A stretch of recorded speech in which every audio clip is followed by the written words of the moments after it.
The triangle of imbalance. Every person has all five elements within them in varying degrees, which is why there are no two people alike. While the goal is always to achieve a perfect balance of all five, it's not actually possible in this life.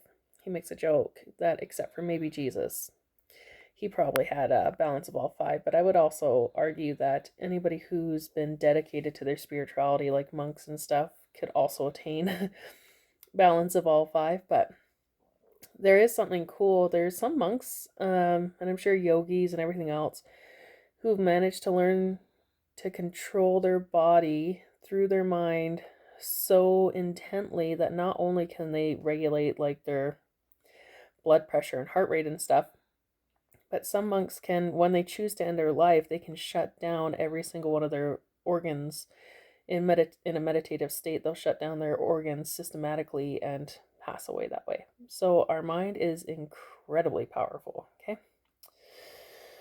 When one element is affected, it will affect all the others and attempt to create balance.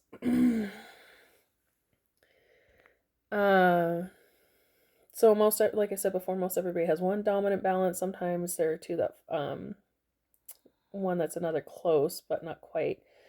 There are two other elements also influenced. This is called the triangle of imbalance. Okay.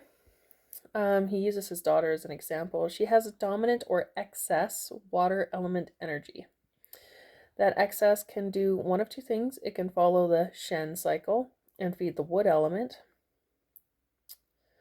or it can follow the Ko cycle and extinguish the fire element.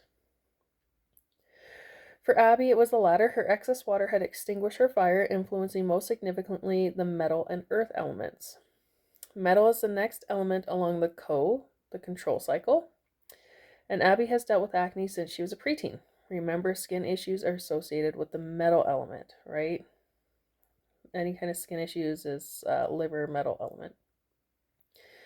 Earth is along the Shen, the creation cycle, after fire, right? This imbalance occurred because there's not enough fire energy to make Earth. Abby started having blood sugar issues in high school. Blood sugar imbalances are associated with the Earth element and pancreas. So Abby's triangle of imbalance involves water, metal, and earth. Fire is just an innocent bystander. If Abby were to visit a doctor seeking treatment for acne, she would most likely be given generic medication, but Abby's dealing with a skin problem. But is Abby dealing with a skin problem? No, she's not. Fun fact, no one ever is. Again, skin issues are a liver issue.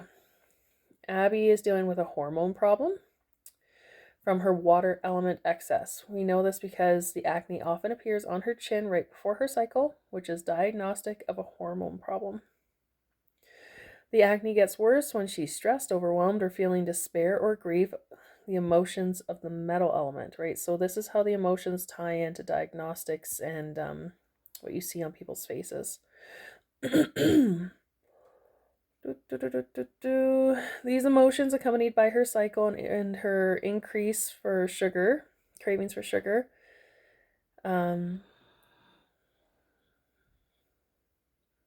increased sugar intake causes blood sugar imbalances, bringing us to the earth element. Her blood sugar level test did not show blood sugar imbalances, but she had symptoms of both hypoglycemia and insulin resistance, as found in her ASI test. So, how do you treat Abby's acne? By addressing her hormones. When Abby's hormones are balanced, she has less acne, fewer PMS symptoms, more energy, more stable moods, fewer sugar cravings, and more balanced blood sugars. So you can determine your own by doing the elemental test, looking at your symptoms, what you see on your face, aspects of yourself, like if you have a loud booming voice, you're likely to have a wood element. You can formulate personalized plans according to this, and of course add in the circulation of energy chart. Look at if you're always waking up at a certain time. I almost always wake up around 3, sometime after 3, which is a close association to lungs, and again, I'm a metal dominance in my energy. So that's a bit more information on that. I was going to say something more. cry again about more holistic approaches to things. I've forgotten. I'm sure I'll put it in the description later if I remember. So there's some more information on that.